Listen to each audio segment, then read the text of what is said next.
Hello foodies, welcome to guys kitchen. ಇವತ್ತು ಮತ್ತೊಂದು recipe super ಆಗಿರುತ್ತೆ. ಒಮ್ಮೆ ಟ್ರೈ ಮಾಡಿ.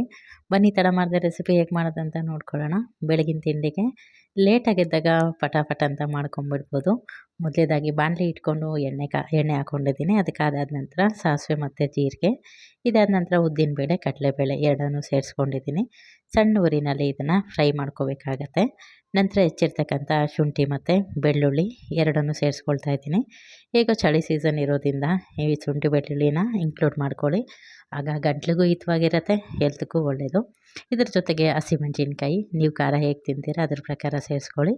ನಂತರ ಒಂದು ಈರುಳ್ಳಿನ ಕಟ್ ಮಾಡ್ಕೊಂಡು ಸೇರಿಸ್ಕೊಂಡಿದ್ದೀನಿ. ಇದನ್ನು ಅಷ್ಟೇ ಸಾಫ್ಟ್ ಆಗೋ ತನಕ 1-2 ನಿಮಿಷ ಬೇಯಿಸ್ಕೊಂಡ್ರೆ ಆಯಿತು. ಈಗ ಇದಕ್ಕೆ ರುಚಿಗೆ ತಕ್ಕಷ್ಟು ಉಪ್ಪು ಹಾಕ್ಕೊಳ್ತಾ ಇದ್ದೀನಿ. ಟೋಟಲ್ ಕ್ವಾಂಟಿಟಿ ನಾನು ಏನು ಮಾಡ್ತಾಯಿದ್ದೀನಿ ಅದಕ್ಕೆ ಸರಿ ಹೋಗೋಷ್ಟು ಉಪ್ಪನ್ನು ಇಲ್ಲಿ ಸೇರಿಸ್ಕೊಂಡಿದ್ದೀನಿ. ಒಮ್ಮೆ ಇದನ್ನು ಮಿಕ್ಸ್ ಮಾಡಿಬಿಡೋಣ. ಬೆಳಗಿನ ತಿಂಡಿಗೆ ದಿನ ಏನು ಮಾಡೋದು ಅಂತ ಯೋಚನೆ ಮಾಡ್ತೀರಾ? ನಮ್ಮ ಚಾನೆಲ್ನ ಫಾಲೋ ಮಾಡಿ. ಹೊಸ ರೆಸಿಪೀಸ್ ಬರ್ತಾನೆ ಇರುತ್ತೆ, ಆರಾಮಾಗಿ ಮಾಡ್ಕೊಂಬಿಡ್ಬೋದು. ಈಗ ಒಂದು ಪಿಂಚಷ್ಟು ಅರಿಶಿನ ಸೇರಿಸ್ಕೊಂಡಿದ್ದೀನಿ. ಅರಿಶಿನ ಹಾಕ್ಕೊಂಡಾದ್ಮೇಲೆ ಇದಕ್ಕೆ ಹೆಚ್ಚಿರ್ತಕ್ಕಂಥ ಕ್ಯಾಪ್ಸಿಕಮ್ಮು ಸಣ್ಣದಾಗಿ ಹೆಚ್ಕೊಳ್ಳಿ. ಹಾಗೆ ತುರಿದಿರ್ತಕ್ಕಂಥ ಕ್ಯಾರೆಟು ಎರಡನ್ನೂ ಸಹ ಸೇರಿಸ್ಕೊಳ್ತಾ ಇದ್ದೀನಿ. ಇದನ್ನು ಹಾಕ್ಕೊಂಡು ಸಣ್ಣ ಉರಿನಲ್ಲಿ 1-2 ನಿಮಿಷ ಬೇಯಿಸ್ಕೊಂಡ್ರೆ ಸಾಕಾಗತ್ತೆ. ತುಂಬ ಓವರ್ ಕುಕ್ ಮಾಡ್ಕೊಬೇಡಿ. ಹಾಗೆ ನೋಡಿ, ಈ ರೀತಿ ಒಮ್ಮೆ ಮಿಕ್ಸ್ ಮಾಡಿಕೊಟ್ರೆ ಆಯಿತು. ಇದಾದ ನಂತರ ನಾನಿಲ್ಲಿ ಕ್ರಷ್ ಮಾಡಿರ್ತಕ್ಕಂಥ ಪೆಪ್ಪರ್ನ ಸೇರಿಸ್ಕೊಳ್ತಾ ಇದ್ದೀನಿ. ಸುಮಾರು 3/4 ಸ್ಪೂನಷ್ಟಿದೆ. ನೀವು ಖಾರ ಹೇಗೆ ತಿಂತೀರ ನೋಡಿ ಅದ್ರ ಪ್ರಕಾರ ಹಾಕ್ಕೊಳ್ಳಿ. ಹಸಿಮೆಣ್ಸಿನ್ಕಾಯಿನೂ ಹಾಕಿರ್ತೀವಲ್ಲ, ಹಾಗಾಗಿ. ನಂತರ ನೋಡಿ, ಸಿಟ್ರಿಕ್ ಆ್ಯಸಿಡು, ಲೆಮನ್ ಸಾಲ್ಟ್ ಅಂತಾರಲ್ಲ, ಅದನ್ನು ಸಹ ಒಂದು ಪಿಂಚಷ್ಟು ಇಲ್ಲಿ ಆ್ಯಡ್ ಮಾಡ್ಕೊಂಡಿದ್ದೀನಿ. ಈಗ ಇದನ್ನೆಲ್ಲ ಒಂದೊಳ್ಳೆ ಮಿಕ್ಸ್ ಕೊಟ್ಬಿಡೋಣ. ಬೆಳಿಗ್ಗೆ ಬ್ರೇಕ್ಫಾಸ್ಟ್ ಆಗಿಯೂ ಸಹ ತೊಗೊಬೋದು. ಹಾಗೆಯೇ ಮಕ್ಕಳಿಗೆ ಬಾಕ್ಸ್ ಕಳಿಸ್ತೀರಾ ಅಂತಂದರೆ ಇದನ್ನು ಮಾಡಿ ಕಳಿಸಿ. ತುಂಬ ಇಷ್ಟಪಟ್ಕೊಂಡು ತಿನ್ಕೊಂಬರ್ತಾರೆ.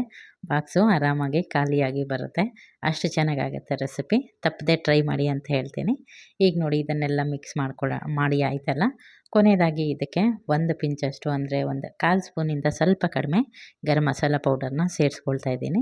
ಅಷ್ಟನ್ನೇ ಹಾಕ್ಕೊಳ್ಳಿ, ಆವಾಗಲೇ ಟೇಸ್ಟು ಚೆನ್ನಾಗಾಗತ್ತೆ. ತುಂಬ ಜಾಸ್ತಿ ಮಸಾಲೆ ಎಲ್ಲ ಇದಕ್ಕೆ ಸೆಟ್ ಆಗೋದಿಲ್ಲ. ಹಾಗಾಗಿ ನಾವು ಹಾಕೋ ಪದಾರ್ಥಗಳೇನಿದೆ ಅದರ ಮೇಲೆ ನಾವು ಮಸಾಲೆ ಎಷ್ಟು ಹಾಕ್ಬೇಕು ಅನ್ನೋದು ನಿರ್ಧಾರ ಮಾಡ್ಕೋಬೇಕಾಗತ್ತೆ. ಗೊತ್ತಾಗಿಲ್ಲ ಅಂದರೆ ಏನು ತೊಂದರೆ ಇಲ್ಲ. ನಮ್ಮ ಚಾನಲಲ್ಲಿ ನಾನು ಹೇಗೆ ಮಾಡಿದ್ದೀನಿ ಅದೇ ರೀತಿ ನೀವು ಫಾಲೋ ಮಾಡಿ. ನಿಮಗೂ ಇದೇ ರೀತಿ ಟೇಸ್ಟಿಯಾಗಿರ್ತಕ್ಕಂಥ ಫುಡ್ಡು ನೀವು ಆರಾಮಾಗಿ ಮಾಡ್ಕೊಂಬಿಡ್ಬೋದು. ನೋಡಿ, ಈ ರೀತಿ ಎಲ್ಲ ಒಮ್ಮೆ ಮಿಕ್ಸ್ ಮಾಡಿ ಆದಮೇಲೆ ಇದೆಲ್ಲ ಮಾಡೋಷ್ಟರಲ್ಲಿ ಸೈಡಲ್ಲಿ ನಾನು ರೈಸನ್ನು ಇಟ್ಟಿದ್ದೆ. ಕುಕ್ಕರು ಕೂಲಾಗಿ ರೈಸನ್ನು ರೆಡಿಯಾಗಿದೆ. ಈಗ ಆ ರೈಸನ್ನು ಇದಕ್ಕೆ ಮಿಕ್ಸ್ ಮಾಡ್ಕೊಳ್ಳೋಣ.